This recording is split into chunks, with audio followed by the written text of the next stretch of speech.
Hello, I am Abraham Lincoln. You may know that I served as the 16th President of the United States, a time when our nation faced unprecedented turmoil.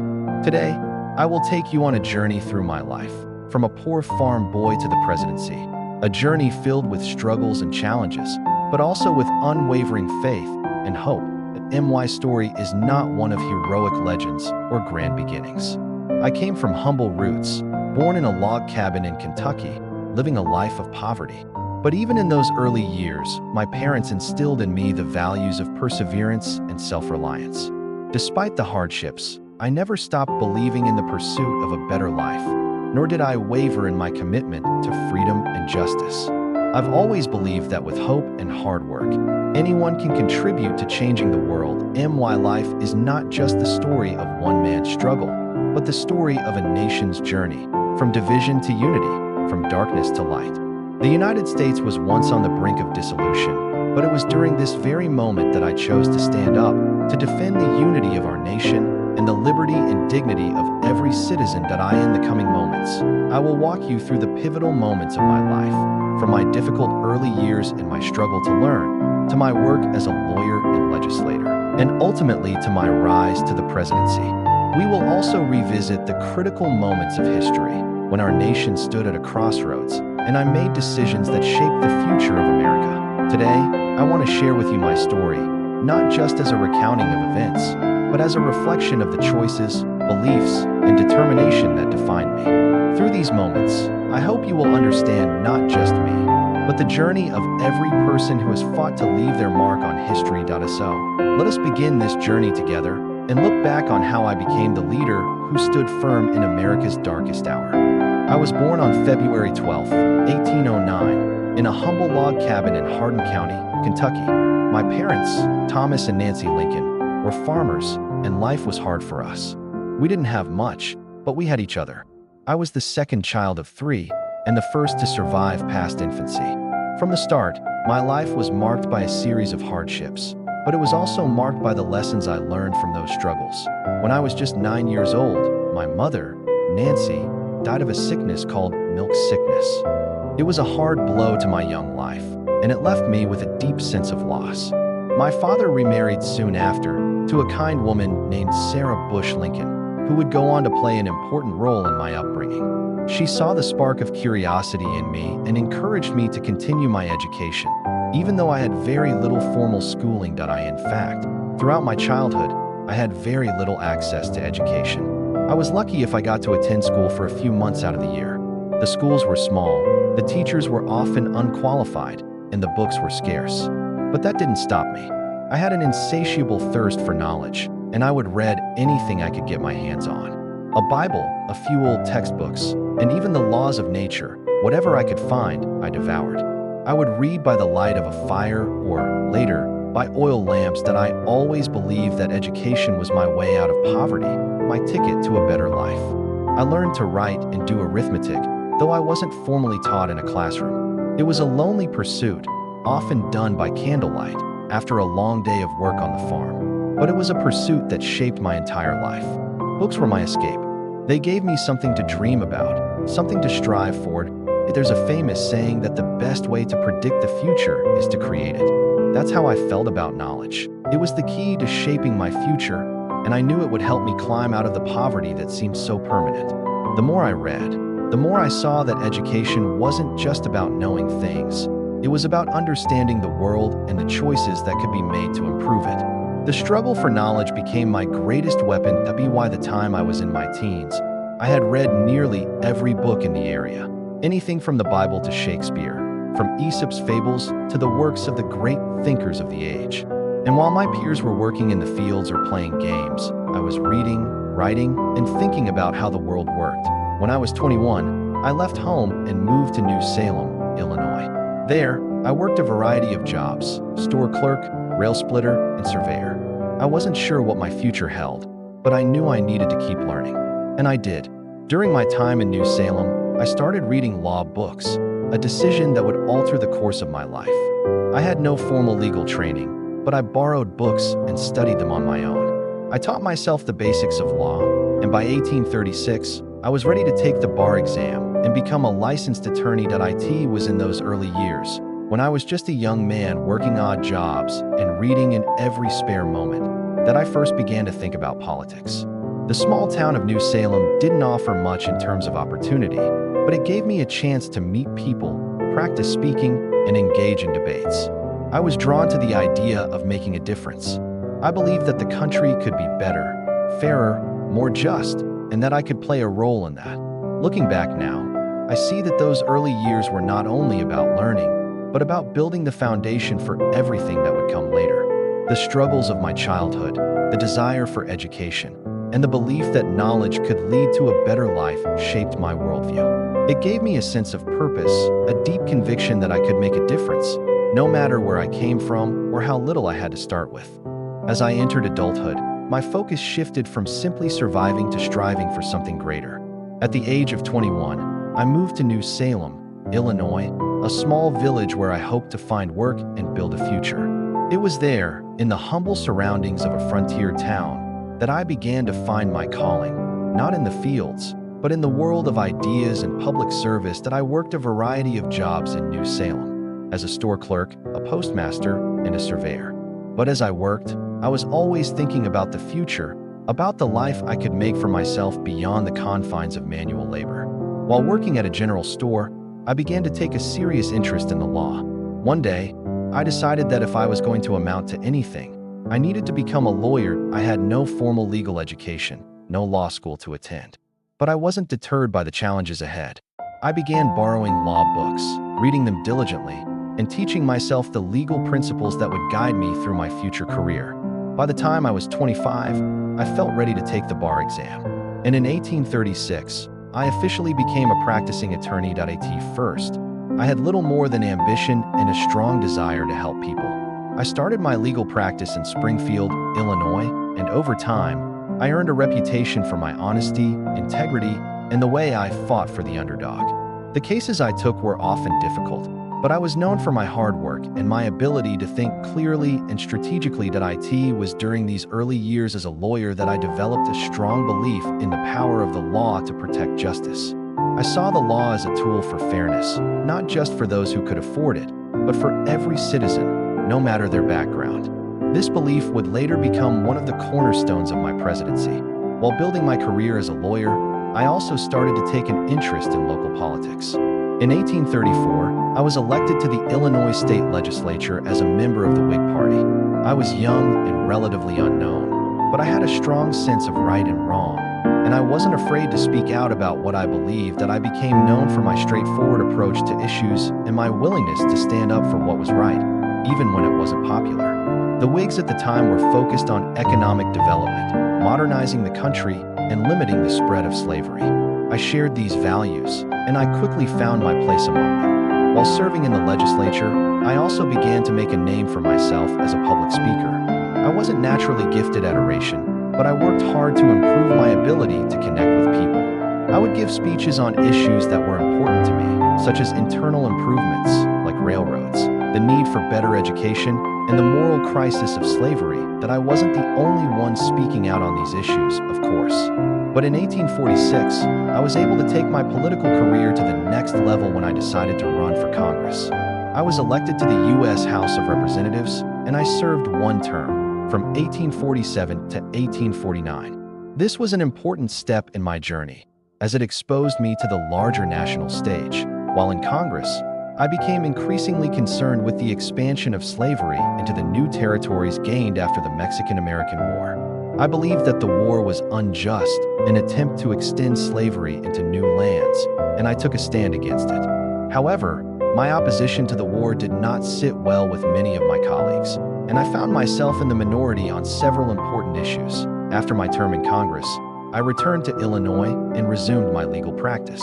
But I could feel a growing sense of unease within me, a conviction that the issue of slavery could no longer be ignored. I knew that this issue was not just a moral question, but one that would decide the future of our nation. In 1854, I became increasingly involved in the debates surrounding the Kansas-Nebraska Act, which allowed new territories to decide whether they would permit slavery.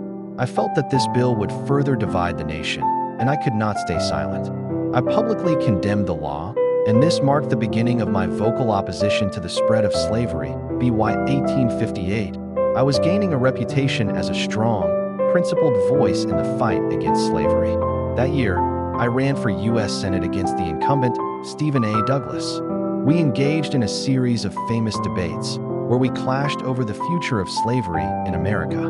Although I did not win the Senate seat, those debates brought me national recognition and made it clear to me that I was ready to take on a larger role in the national conversation. By the time the 1860 presidential election came around, our nation was deeply divided. The issue of slavery was tearing the country apart. I knew that if we didn't address this issue head-on, we would risk tearing the Union itself apart. And that is why, in 1860, I decided to run for the presidency. At the time, I was not the most famous or widely recognized politician in the country. My opponent, Stephen A. Douglas, was a prominent senator and a seasoned politician. But I believed I could offer something different, a vision for a united nation where slavery would be restricted to the places where it already existed and ultimately abolished. This was a position that many of my countrymen disagreed with, especially in the southern states, where slavery was deeply entrenched. But I was willing to take a stand. The election was heated, with fierce debates between myself and Douglas, but also with the rise of a third party, the Constitutional Union Party, which sought to avoid the issue of slavery altogether. Despite the division and opposition, I managed to secure the Republican nomination, and I was eventually elected the 16th President of the United States. The night of my election was not a night of celebration. Instead, I was filled with a sense of the gravity of the moment. I knew that I had just been handed the leadership of a deeply divided nation, and that the challenges ahead would be monumental. As I prepared to take office, the South, in particular, grew more and more hostile. The election of a Republican president who had spoken out against the expansion of slavery was seen by many in the South as a direct threat to their way of life. The idea of secession, of states leaving the Union, was already being discussed in the southern states. By the time I took office in March 1861, 7 southern states had already seceded from the Union and formed the Confederate States of America. As I stood on the steps of the Capitol and took the oath of office, I understood that the survival of the Union was at stake. I had promised to preserve the Union, and I would not allow it to be divided. My inaugural address was a call for reconciliation, a plea to the South to return to the Union. I assured the southern states that I had no intention of interfering with slavery where it already existed, but I also made it clear that I would not allow secession to stand. I said, "We are not enemies, but friends. We must not be enemies. Though passion may have strained, it must not break our bonds of affection." Despite my plea for peace, the tensions between North and South were too great. The Confederacy, led by Jefferson Davis, attacked the Union fort at Fort Sumter, South Carolina, and the Civil War began. The first few years of the war were difficult for the Union. We faced many setbacks, both on the battlefield and in our leadership. But I knew that we had to fight for the survival of the nation. I had a deep belief in the principles that this country was founded on, principles of freedom, equality, and government by the people. And I knew that if we allowed the Union to break apart, those principles would be lost forever. In the face of mounting casualties in a war that seemed to have no end in sight, I had to make some of the most difficult decisions of my life. One of those decisions was to issue the Emancipation Proclamation on January 1st, 1863. While the war was still ongoing, I knew that the abolition of slavery would strike a blow to the Confederacy and change the course of the war. The Emancipation Proclamation did not immediately free all enslaved people, but it was a powerful step in the right direction. It changed the character of the war and made the abolition of slavery a central goal of the Union's efforts. It was a moral decision, one that reflected the deep beliefs I held about justice and equality. But even with the Emancipation Proclamation, the war continued. In 1864, I faced re-election. The war was still raging, and many people were questioning my leadership. But I believed that the survival of the Union was more important than anything else. I won the election, and I continued to lead the nation through its darkest days. By the summer of 1863, the tide of war had begun to turn in favor of the Union. After years of bloody conflict and countless sacrifices, the Union Army, led by General Ulysses S. Grant, began to gain significant ground against the Confederacy. The Battle of Gettysburg, fought in July 1863, was a decisive turning point. It was one of the bloodiest battles of the war, with over 50,000 soldiers killed, wounded, or missing.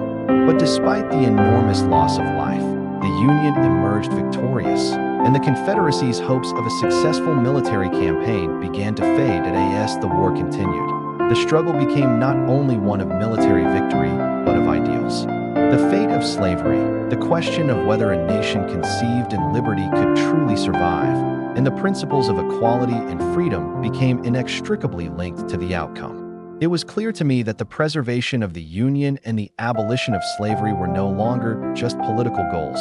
They were moral imperatives in November of 1863. After the battle had ended, I visited the battlefield at Gettysburg to dedicate a cemetery for the fallen soldiers.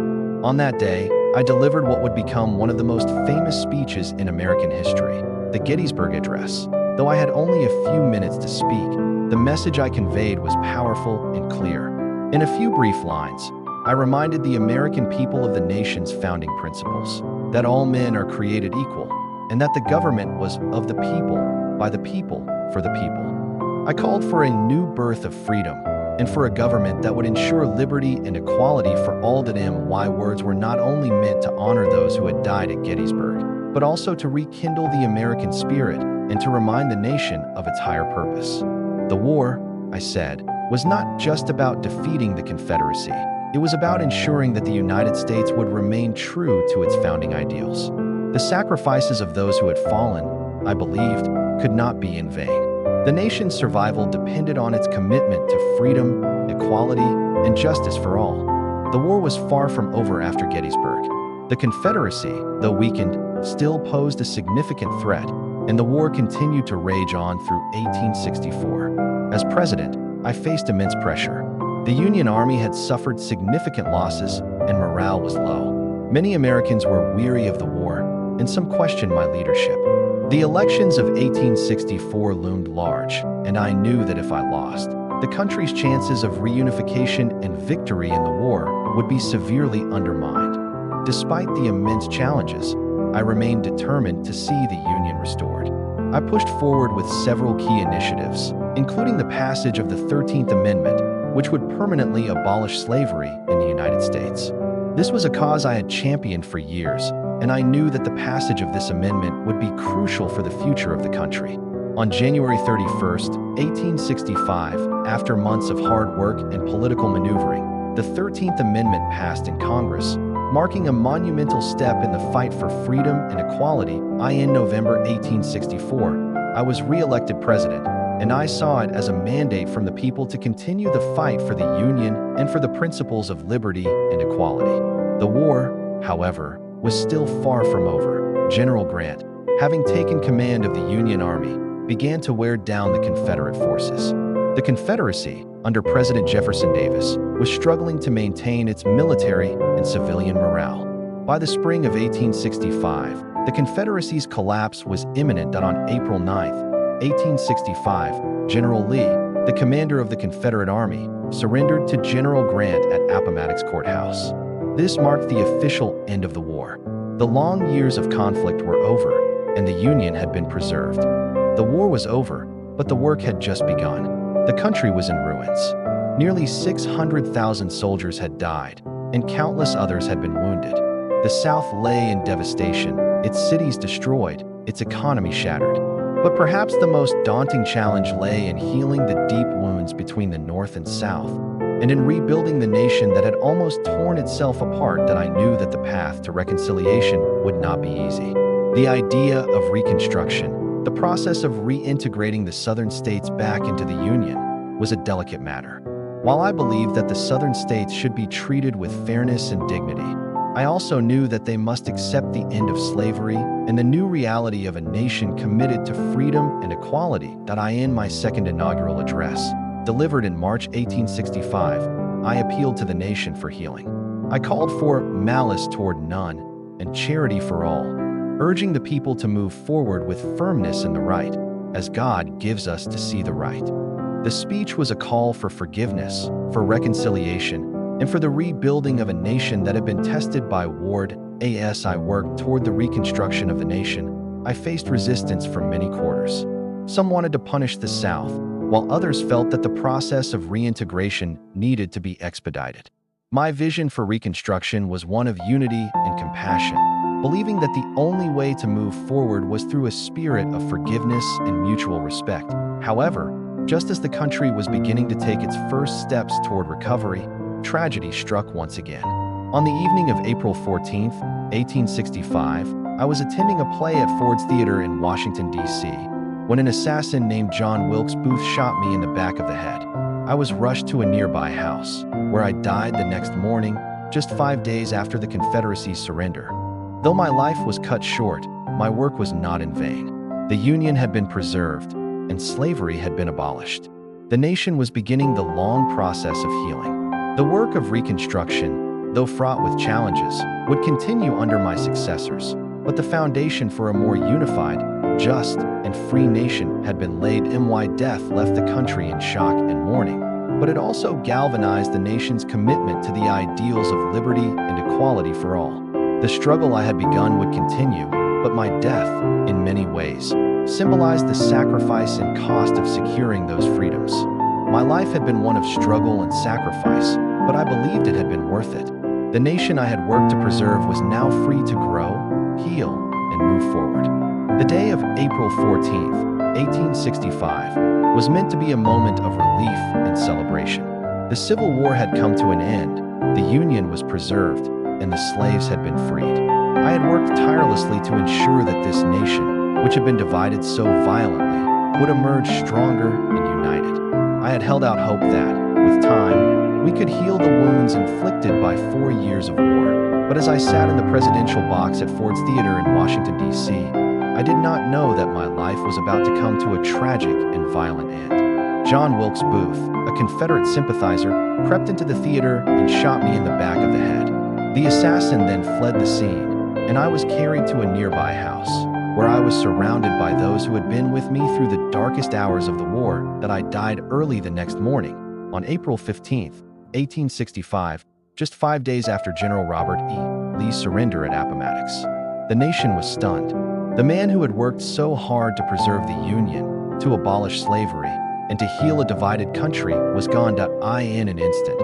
I became a martyr, a symbol of the very principles I had fought for: freedom, unity, and equality. But the nation I had tried so hard to save was left in deep mourning. My death left a void in the country's leadership, and it was a dark moment in the history of the United States. The news of my assassination spread quickly, and it felt as though the entire country came to a standstill. In every corner of the Union, from the great cities to the smallest towns, people were overcome with grief. I had been a figure of stability during the war, a man who had given hope to millions, and now I was gone. My funeral procession was a somber and emotional event. The American people, from both the North and the South, lined the streets to pay their respects. The grief was overwhelming, but there was also a sense of unity, a recognition that my death had solidified the very ideals I had stood for. In that moment, Americans understood, more deeply than ever, the cost of freedom and the price of preserving the Union. The country mourned. My successor, Vice President Andrew Johnson, took office. The Reconstruction process, which I had begun, would continue under his leadership. But it was clear that my death marked the end of one era and the beginning of another, an era that would still struggle with the issues of race, equality, and the path forward for a united America. Though my life was cut short, the legacy of my work was not. The Union was preserved, and slavery was abolished. The 13th Amendment, which I had fought so hard to pass, would become law and guarantee the freedom of millions of enslaved people. The struggle for equality, however, was far from over, and I knew that my work, in many ways, had only begun. After my death, my image grew to symbolize the ideals of liberty and justice. I became an icon, a figure who embodied the principles of democracy and the belief that all men are created equal. Over time, historians and scholars began to recognize the profound impact my leadership had on shaping the nation. I was remembered not only for my role in ending the Civil War and abolishing slavery, but for my commitment to ensuring that the United States would emerge from the war stronger and more unified. But the true measure of my legacy lies in the ongoing struggle for equality and justice in America. Though slavery was abolished, racial inequality persisted in the South and across the nation. The process of rebuilding the South, of healing the wounds of war, and of securing the civil rights of newly freed people would take many more decades. But I had given the country a foundation on which to build, a foundation of freedom, equality, and the unwavering belief in a government that serves the people. In the years that followed, my legacy grew stronger as the country faced its ongoing challenges. In the 20th century, civil rights movements, social justice struggles, and wars of various kinds would continue to test the ideals I fought for. But each time, Americans returned to the vision I set forth, a vision of a nation where freedom and equality were not just ideals to be discussed, but principles to be lived. In my final moments, as I lay dying, I had no way of knowing how my death would impact the nation I had worked so hard to save. But I believed that the Union, even in the face of great loss, would continue to stand strong. I believed that the American people, even in their darkest hours, would continue to strive toward the ideals that had been so hard-won during the Civil War. The years following my assassination would see the nation rebuilding, both physically and emotionally. The scars of war, of division, and of the fight for freedom would take time to heal. But, in many ways, the United States would never be the same after the Civil War. The country had emerged from the ashes of conflict and emerged stronger in its commitment to freedom, stronger in its belief in democracy, and stronger in its resolve to ensure that all men, regardless of race or background, would have the right to life, liberty, and the pursuit of happiness.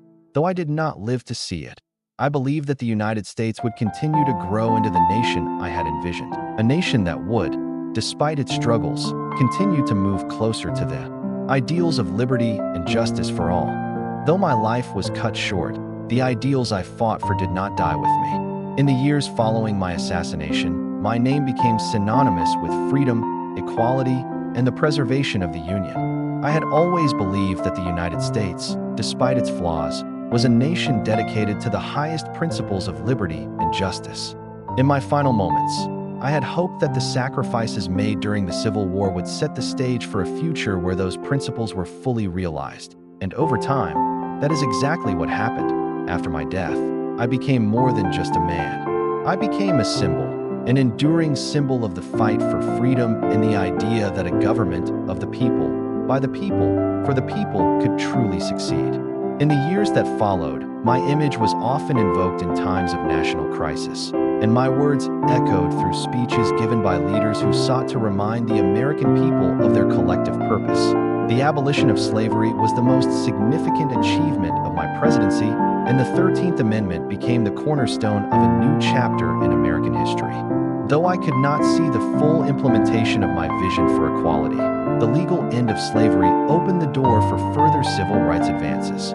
The struggles of African Americans, though far from over, would now be fought on a different battlefield, armed with the power of law and justice. The Civil War left an indelible mark on the nation. It tested the very idea of America, and its outcome shaped the trajectory of the country for generations to come. While Reconstruction, the process of rebuilding the South and reintegrating it into the Union, was fraught with challenges, my leadership during the war set a precedent for how the nation could move forward after a devastating conflict. Though the nation's healing process was far from easy, my assassination turned me into a martyr for the cause of union and equality. The country, despite the wounds of war, began to rally around the ideals I had fought to uphold. The struggle for full civil rights, particularly for African Americans, continued throughout the late 19th and early 20th centuries, culminating in the civil rights movement of the 1960s. But even before that, my death led to a re-evaluation of American ideals. The question of whether the United States could live up to its founding principles, whether it could remain a true democracy, was continually revisited.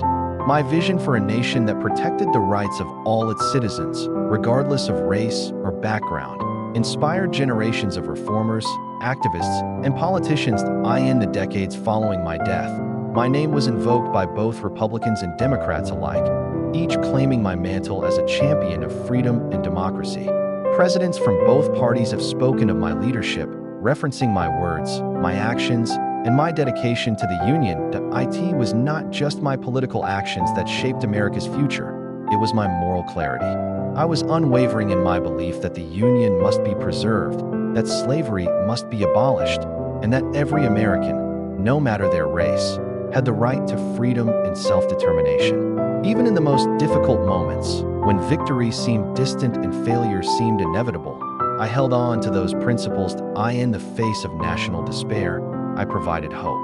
I appealed to the better angels of our nature, urging the American people to rise above their divisions and work toward a more perfect union. My legacy also extends far beyond the realm of politics and law. Over the years, I became embedded in American culture. Monuments were built to honor me, including the iconic Lincoln Memorial in Washington, D.C., where millions of Americans have gathered to reflect on our shared history and the ideals of democracy. My likeness appears on currency, in history books, and in the names of countless schools, towns, and institutions across the country. The words I spoke, particularly my second inaugural address and the Gettysburg Address, have become some of the most quoted passages in American history. These speeches encapsulate the essence of my vision for America, a nation dedicated to liberty, equality, and the pursuit of justice. Moreover, my commitment to keeping the Union together in the face of immense challenges has become a defining feature of American leadership. In times of division, my example has been called upon as a reminder that even in the darkest hours, the ideals of democracy and unity are worth fighting for. While my work was centered on the United States, my influence extended far beyond our borders. The principles of liberty, equality, and self-government that I championed became a beacon of hope for oppressed people around the world. Throughout the 19th and 20th centuries, movements for freedom and justice around the globe often looked to the United States, and to me, as an example of how a nation could be built upon the ideals of democracy. The end of slavery in the United States set a powerful precedent for other countries to follow. The struggle for civil rights and human dignity that I began continues in various forms across the globe, as nations work toward achieving the vision of liberty and justice that I espoused. Today, my legacy lives on. The United States continues to grapple with the issues of race, equality, and justice, but the principles I fought for remain central to the nation's identity. My vision for a country where freedom and equality are not merely ideals, but fundamental rights continues to inspire those who work for a better, more just society. The lessons of the Civil War, the importance of union, and the moral imperative of justice remain relevant in our national conversations. My presidency is often seen as a turning point in American history, not only for ending slavery, but for laying the groundwork for a society where the promise of freedom is extended to all people. As we continue to strive toward a more perfect union, I remain a symbol of the enduring hope that, through unity, dedication, and unwavering commitment to justice, a better future is possible.